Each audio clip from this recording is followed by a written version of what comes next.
All right, I'm here with Bill Macaitis, the former Slack CMO and the CMO for Zendesk. Bill, great to have you here. Yeah, thanks so much for having me. Appreciate it. Was it actually, I wanted to ask you, was it actually true that you paid that $50,000 for that animal ad for Slack?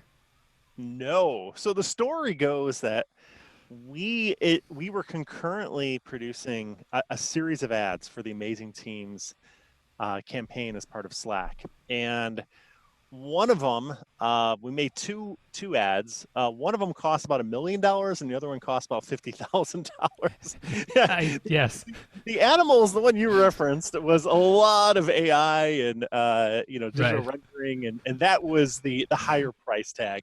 But there was a much cheaper price tag, and I only for the other one, and I only just bring that up because sometimes you look at both ads, you wouldn't be completely convinced on which one was the more expensive one, and so you gotta look at all the agencies you work with and the post production effects that you go with.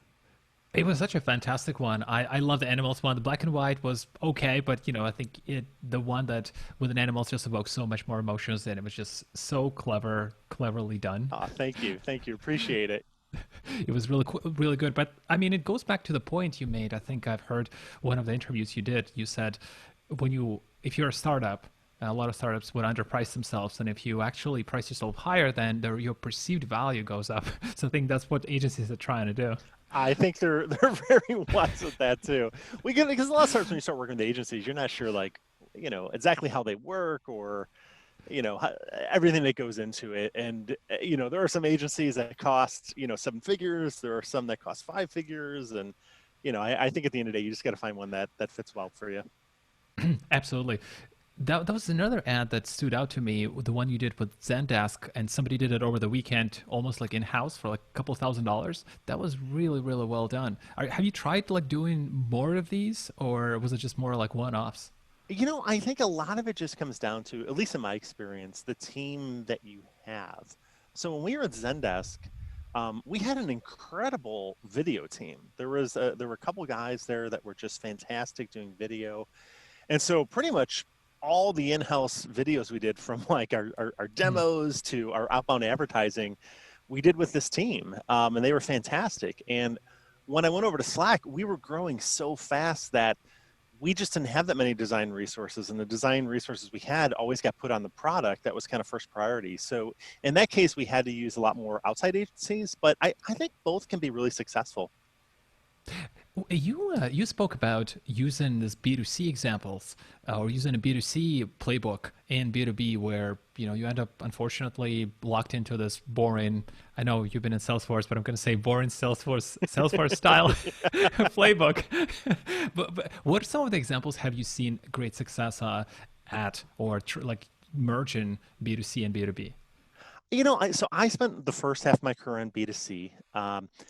And I think, when I made the move over to B2B, I was a little shocked because I'm like, wow, B2B feels like it's coming from a 30-year-old dusty playbook. It's centered around like press releases and analyst relations and top-down selling, and all the brands are pretty boring and sterile.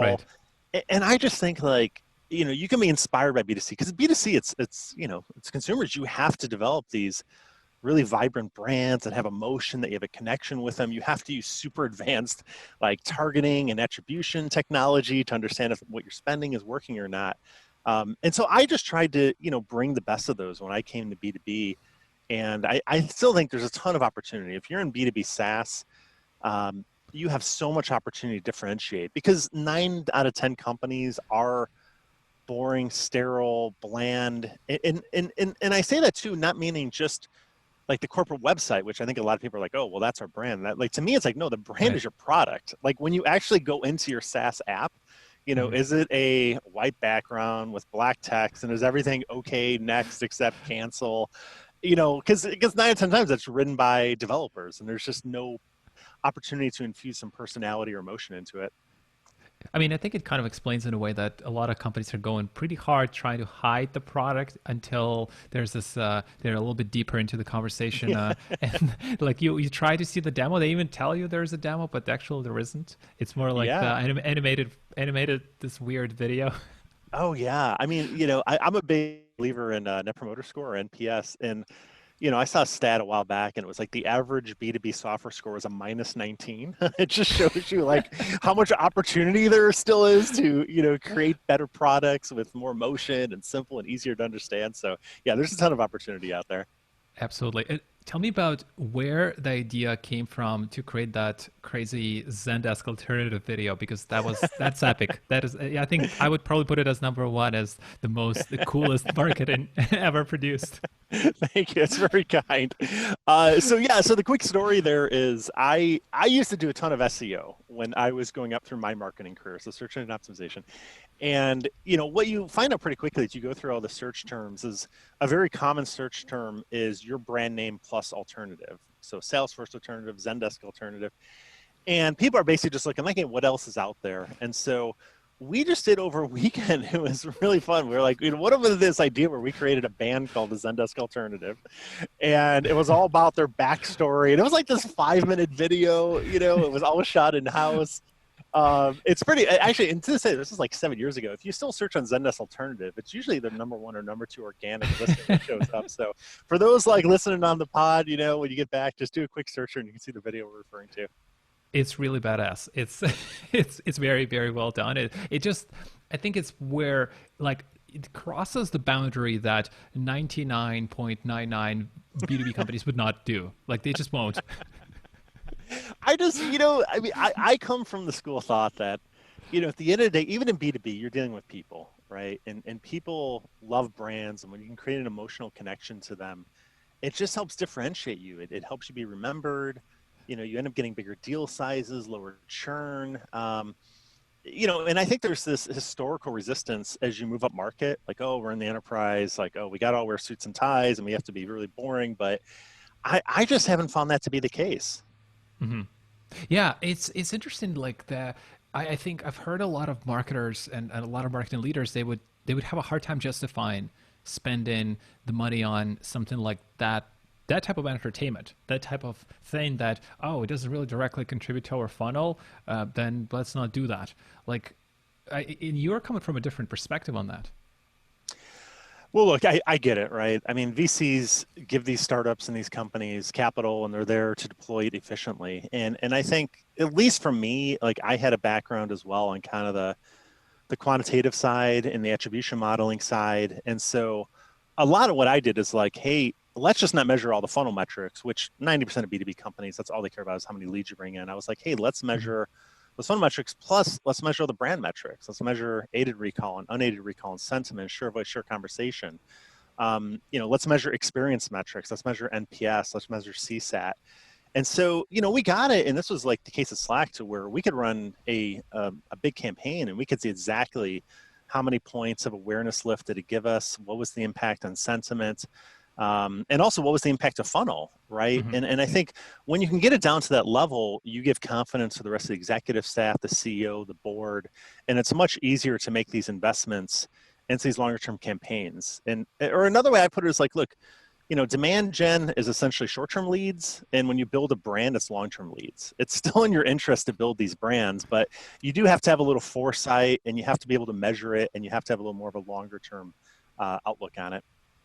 There's definitely that obsession with performance marketing and MQLs, which is, I mean, it's okay, but then I think it's that treadmill that never stops, right?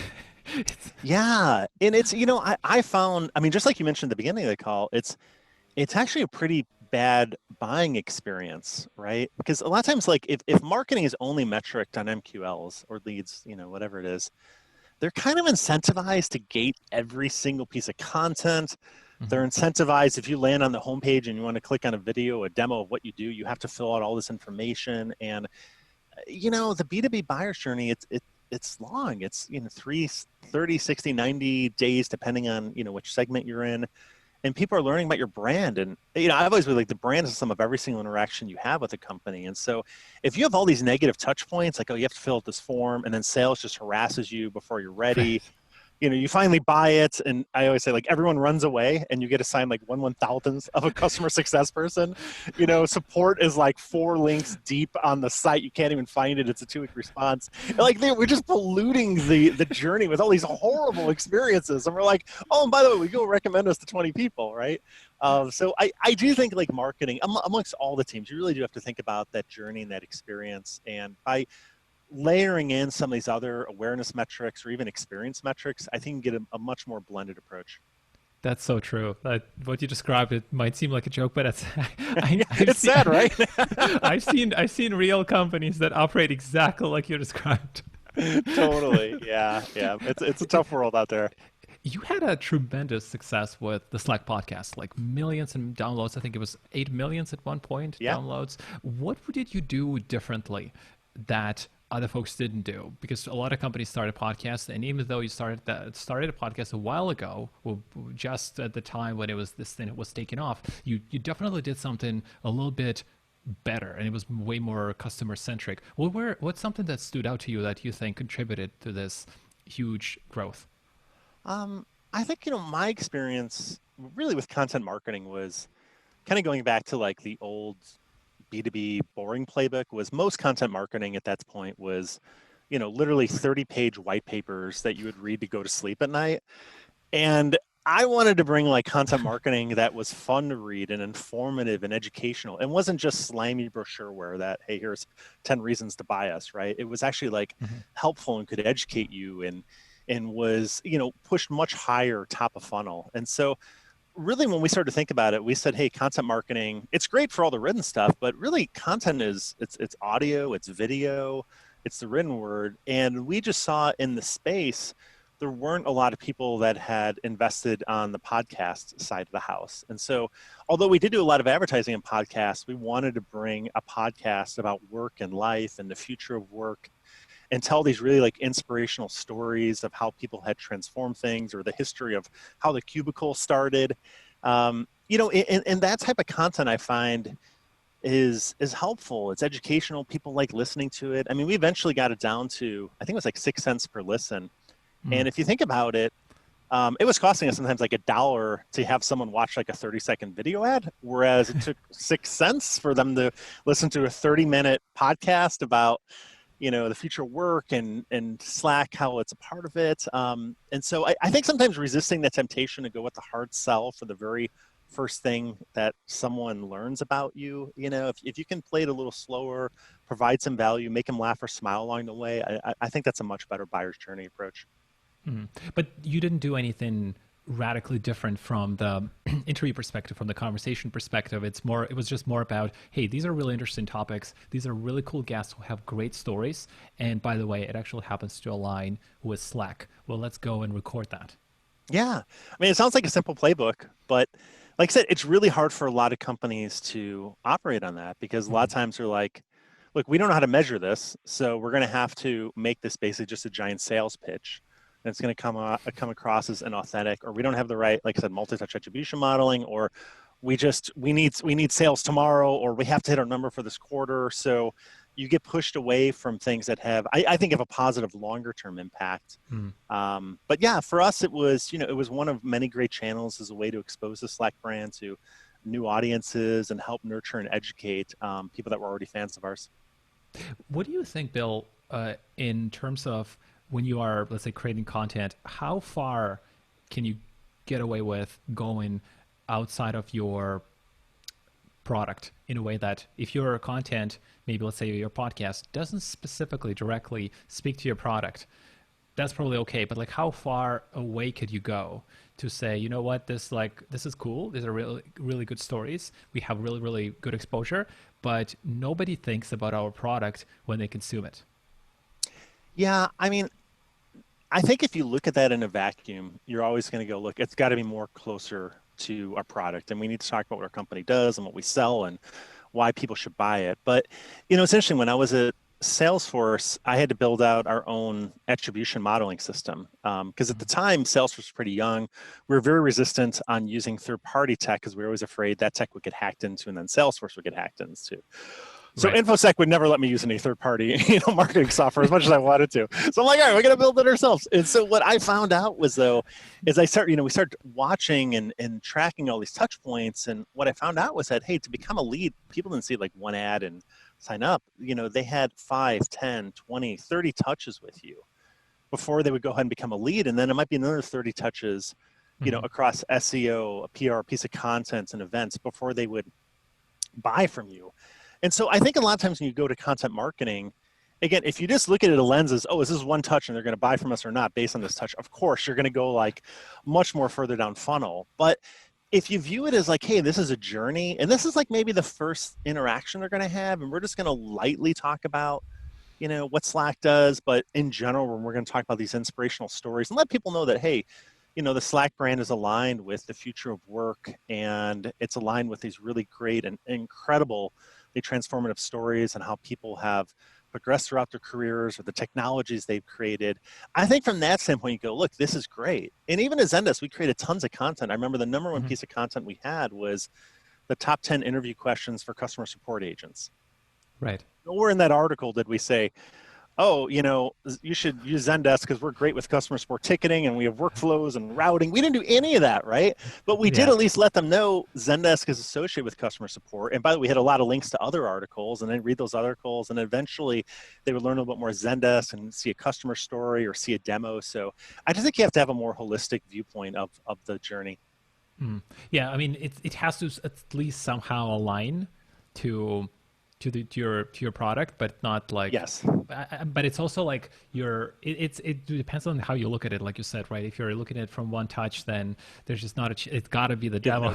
No chance, right? Yeah.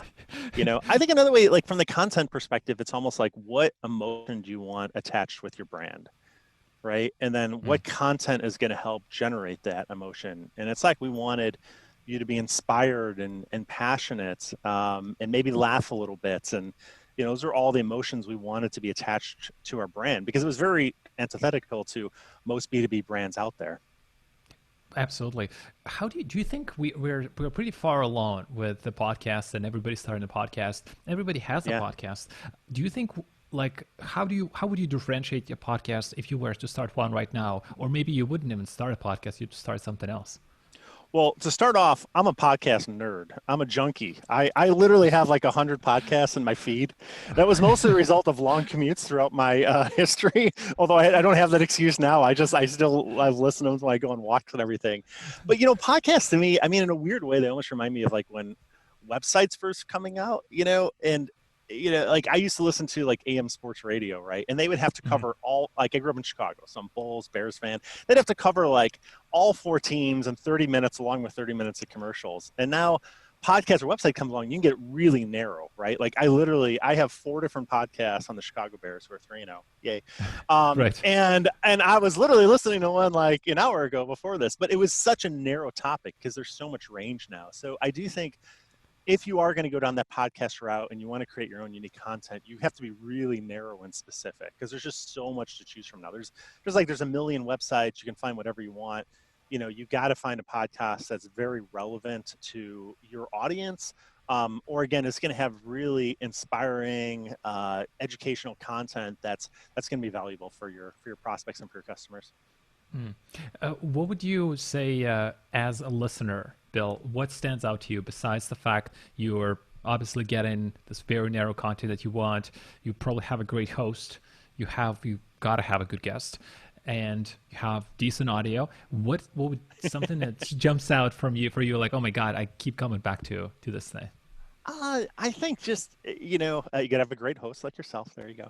I had to do the shameless plug, of course. You gotta plug it in. It's all good. I don't know. I mean, to me, it's just like, when I finish that podcast, it's like, hey, would I like to listen to another one? Was this helpful? Was this educational? And that's why, again, I think B2B marketers, we tend to be horrible in that we want to just sell, and you end up with this, like I said, like this slimy fake brochureware. I think we've all read, you go to like a conference and they hand you the 1-pager and it's like, hey, we're awesome for 10 reasons, right? And I think a lot of that manifests itself into the podcast sometimes when they make their first one. So customer, can you please tell me why our company is awesome in 5 different ways? Or they have like these totally awkward questions that they've already have like true. responses for. So I just think, I don't know, like make it authentic. Just pretend you're a person, right? Like, would you like this? You know, show it to a family member. Would you like this? Or I remember when we did that Slack Amazing Teams animal ad, I would always Mhm. show it to just random people I would run into and go like, hey, what do you think? And I'd watch, are they smiling? I watched my daughter. I just want to see, was she laughing at any of the jokes? You know, she was a Right. big one for getting the sloth in that commercial. Oh, She's like, yeah. you got to have a sloth. And it was funny. The animator was like, we can't do a sloth. That's like, no one does a sloth. I'm like, come on, I want a sloth. So it was fun, but you got to have that. I don't know. You got to just have some fun and make sure people are laughing and enjoying it. Yeah, I mean, when I saw that first commercial, the animal commercial, I didn't really even care about the dialogue. Like I was sold. I was sold. It was so funny. The music, it's a very very subtle music. The movement, the whole setup. As somebody who spent a little bit of time in the office, you are instantly connected. You understand exactly what's going on, and you're hooked.